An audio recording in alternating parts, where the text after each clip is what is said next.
जय Bhim. Subscribe Bhim विचार channel on YouTube. जय भीम मित्रांनो, भीम विचार मध्ये आपले स्वागत आहे. मित्रांनो, सध्या चंद्रशेखर आझाद यांचे गोदी मीडियाद्वारे एक वक्तव्य आलेले आहे भारिप विरोधी. तर या संदर्भात माझे पुण्याचे सहकारी यांच्याशी चर्चा करूया. जय भीम किरण. जय भीम मनोज. किरण, सध्या चंद्रशेखर आझाद यांचे एक वक्तव्य आलेले आहे.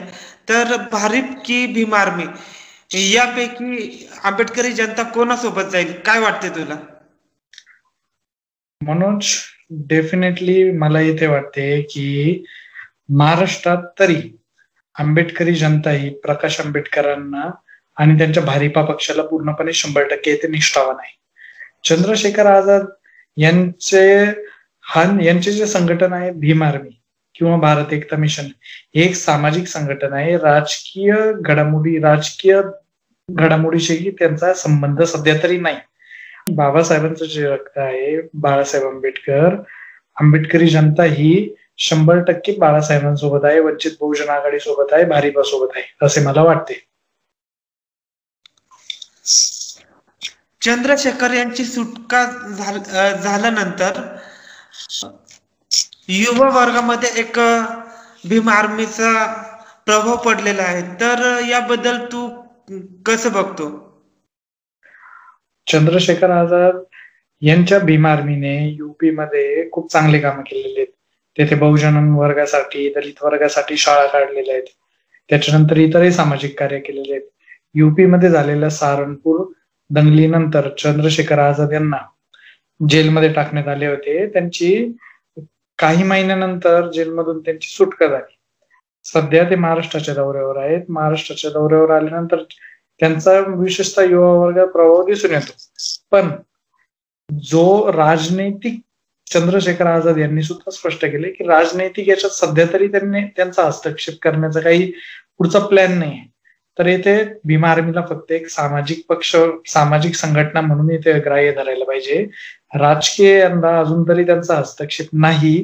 युवा वर्ग जरी भीम आर्मी सोबत असला तरी तो एक सामाजिक दृष्टीने आहे समाजसेवेच्या, पण राजकीय दृष्ट्या युवा वर्ग असो किंवा सर्व आंबेडकरी समाज हा बाळासाहेबांच्या पाठीशी खंबीरपणे उभा आहे, असे मी इथे सांगू इच्छितो. अगदी बरोबर किरण. गोदी मीडियाच्या माध्यमातून चंद्रशेखर आझाद यांच्याबद्दल भारिप विरोधी वक्तव्याची बातमी सध्या न्यूजवर झळकत आहे. तर तू याबद्दल काय सांगू इच्छितो? मुळातच कसं असतं मनोज की सध्या मीडिया विकला गेलेला आहे. आजच्या घडीला जेवढ्याही मीडियामध्ये न्यूज येतात, ह्या पूर्ण एक प्रकारे आपण सामान्यपणे याच्यावर विश्वास नाही ठेवू शकत. आज मीडिया ट्रान्सपरन्सी मध्ये भारत 137व्या नंबरवर आहे. तर अशा मीडियावर आंबेडकरी जनता कशी, बहुजन लोक कसे विश्वास करू शकतात? बहुजनांचा मीडिया आज हा सोशल मीडिया आहे. मी स्वतः या बातमीच्या वेगवेगळ्या न्यूज चॅनलवरती क्लिप मिळवण्याचा प्रयत्न केला, जे चंद्रशेखर आझाद यांनी भारिपाचे विरोधी वक्तव्य दिलं. भारिपा विरोधी वक्तव्य नव्हतं ते, त्याच्यात असं आहे की चंद्रशेखर आझाद म्हणतात की भारिपाला आमच्यात सामावून घेऊ. पण जोपर्यंत ती क्लिप हाती येत नाही तोपर्यंत आपण कसं काय ह्या मीडियावर विश्वास करू शकतो? आजच्या जर घडीला मीडिया जर पूर्णपणे पेड झालेला आहे, सर्व मीडिया विकला गेलेला आहे, तर अशा मीडियावर आपण विश्वास नाही ठेवू शकत. आज जर बाळासाहेबांच्या नेतृत्वाखाली आंबेडकरी जनतेचे, बहुजन समाजाचे, सर्व मुस्लिम समाज, बहुजन समाजाचे, ओबीसी समाजाचे एकत्रीकरण झालेले, तर कुठेतरी ह्या चळवळीत फूट पाडण्याचा प्रयत्न हा ह्या सत्ताधारी सत्ताविरोधी हे जे पक्ष आहे, आलटून पालटून राज्य करणारे, यांच्याद्वारे ही फूट पाडण्याचा प्रयत्न होतोय. कुठेतरी मीडिया हा त्यांचा एक पत्ता आहे. मीडियाचा वापर करून हे या चळवळीमध्ये फूट पाडण्याचा प्रयत्न करत आहे आणि इथे मतांचं विभाजन करण्यासाठी कुठेतरी मीडियाचा वापर केला जातोय असे मला वाटते. जोपर्यंत ती क्लिप समोर येत नाही तोपर्यंत आपण याच्याबद्दल बोलू नाही शकत की काय आहे याच्यामध्ये, खरंच काय आहे. दुसरीकडे चंद्रशेखर आझाद यांचा भीम आर्मीचा पण सुद्धा अजून राजनैतिक हस्तक्षेप झालेला नाही. त्याच्यामुळे बाळासाहेबांचे ते विरोधी आहेत का हे आपण लगेच बोलू नाही शकत. अगदी बरोबर किरण. पुढचा प्रश्न विचारण्या अगोदर आपण बाळासाहेबांची एक क्लिप बघूया, ज्या क्लिपमध्ये चंद्रशेखर आझाद यांच्याबद्दल त्यांचे मत किंवा माहिती समजेल. काल भीम आर्मीचे संस्थापक चंद्रशेखर आझाद लातूर त्यांनी जर समविचारी असले तर त्यांना समजून घेतलं जाईल, म्हणजे भारीतला बहुजन समाज असं म्हणलं त्याची एवढी हे आहे की तुम्हाला समजून घेतलं चालेल. मोठा माणूस आहे.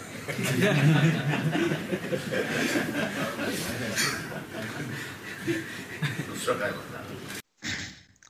तर किरण, काय मत आहे तुझे की बाळासाहेब आंबेडकरांच्या ह्या वक्तव्याबद्दल? माझ्या मते बाळासाहेबांनी चंद्रशेखर आझादराव यांच्याबद्दल जे वक्तव्य केलं ते एक हसत खेळत केलं. मुळातच त्यांनी जास्त मनावर नाही घेतलेलं असं त्यांच्या विधानावरून समोर येतं. बाळासाहेब आंबेडकर हे एक मातीतले किंवा रुजलेले एक आपण बोलू शकतो अनुभवी राजकारण्यासारखं त्यांनी ह्या विवादाला तोंड देऊन त्यांनी हे वक्तव्य दिलेलं दिसतं. कुठेतरी त्यांनी या वक्तव्यामधून त्यांचा राजनैतिक परिपक्वपणा दिसून येतो.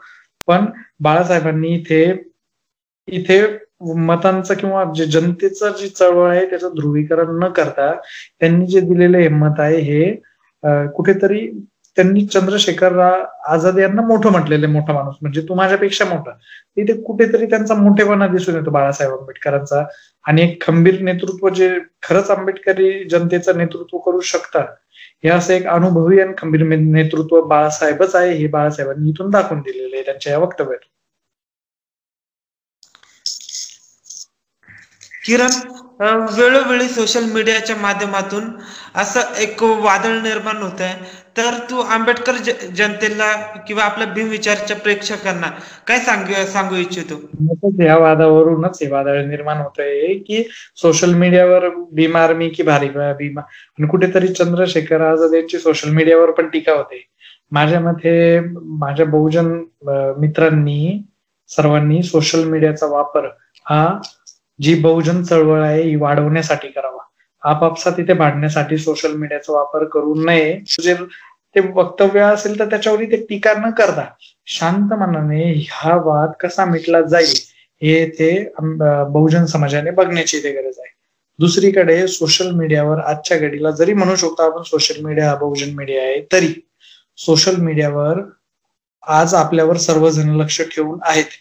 तर कुठेतरी टीका टिप्पणी करताना, वक्तव्य देताना किंवा जर काही पोस्ट येत असतील अशा वेगवेगळ्या प्रकारच्या, तर त्या पोस्टची खात्री झाल्याशिवाय त्याच्यावर पूर्णपणे तुम्ही 100% विश्वास ठेवू नका.